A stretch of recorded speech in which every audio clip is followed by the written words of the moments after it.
name is Ben Miller. I'm a graduate student here at the University of Tennessee in Water Resources Engineering. And I'm also a member of Facility Services. We have Sam Lifford and Candace Sheehan over here today.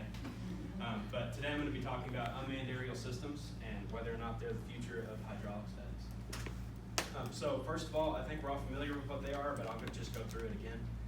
An unmanned aerial system is essentially a drone, but it also incorporates some of the sensing technology as well as anything else that you attach to it. So it comes in all shapes and sizes, right? We're probably most familiar with that one, but all shapes and sizes, you can do a ton with them. So some of the early problems that they had with unmanned aerial systems, they were extremely expensive to produce and manufacture. They also had low flight times for surveying, so couple that with poor battery life, and then some of the batteries were actually fragile. They could explode, right? Some of the equipment payloads were really heavy, so the sampling was really low. You can't get a ton of data off of a single flight. And then some of the FAA flight restrictions spiked because of security and privacy, and also from pilot licensing. So all those things came into play. But there are some improved strategies. The detection and sensing equipment has improved, and with that, the UAS and satellite data is being integrated, which is improving resolution. We also have some thermal and photography data that's also being collected, which is also being integrated as well. Then you have improvements in systems and software. Those are also very critical. That way you can interpret the data that you get from your unmanned aerial system, and then the FAA restrictions are being lifted just a little bit. So if you get a Part 107 license, you can legally fly your drone and collect data depending upon the situation. So I looked at two studies. The first is an overview study, and they focused on 3 points. The first one is wetland mapping. So they compared UAS, satellite, and manned mapping together, and they found that UAS overall had a better return on investment.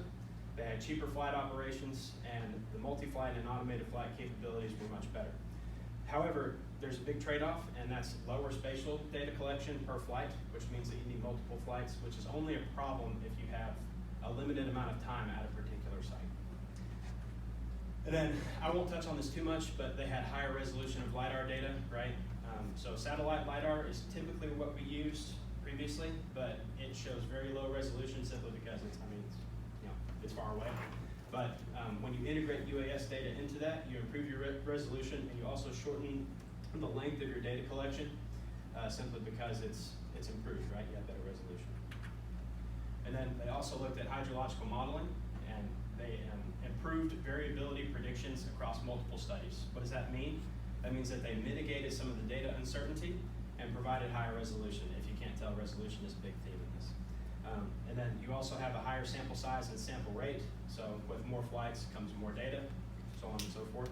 And then it was also more cost effective, which is something that's coming up. And then I'll try not to touch on the case study too much to reduce the amount of time. There's a lot of information on this study.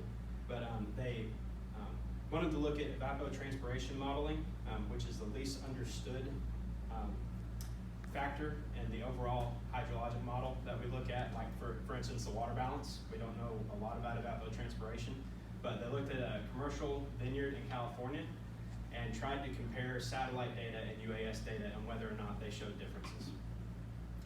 So they used Sentinel-2, that's a primary satellite for data collection, and then they used 2 particular sensors on the small unmanned aerial system, coupled with 3 evapotranspiration models. It was a pretty lengthy study. And here are the conclusions they drew. I will summarize these because this is very difficult to understand, but they coupled the SUAS and satellite data together, and it showed better resolution and lower variability. In addition to that, they came to another conclusion, which is that limited deployment of small unmanned aerial systems can improve irrigation management, which is important because evapotranspiration relates directly to irrigation.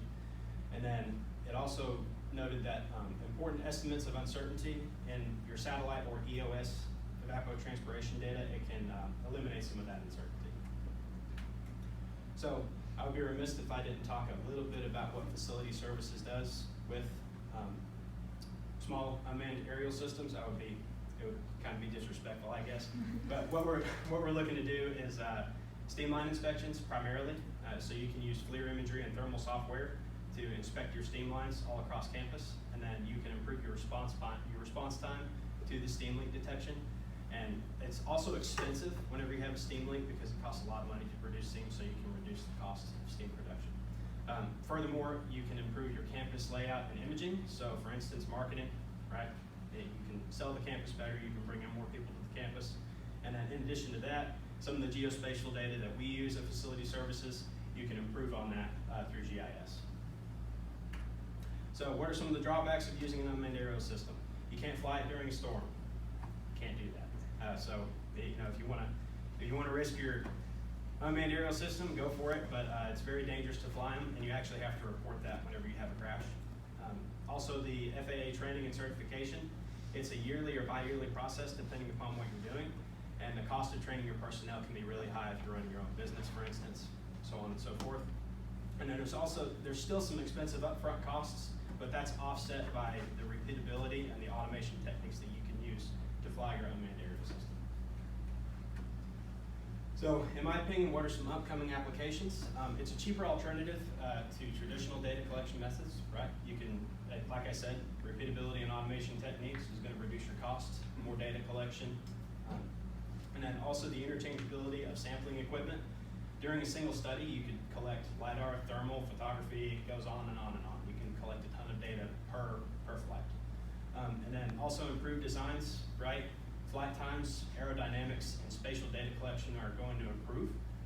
And then you're also going to get higher data resolution and improved hydrological modeling every time, as studies and as technology improves. For anyone interested, these are my sources.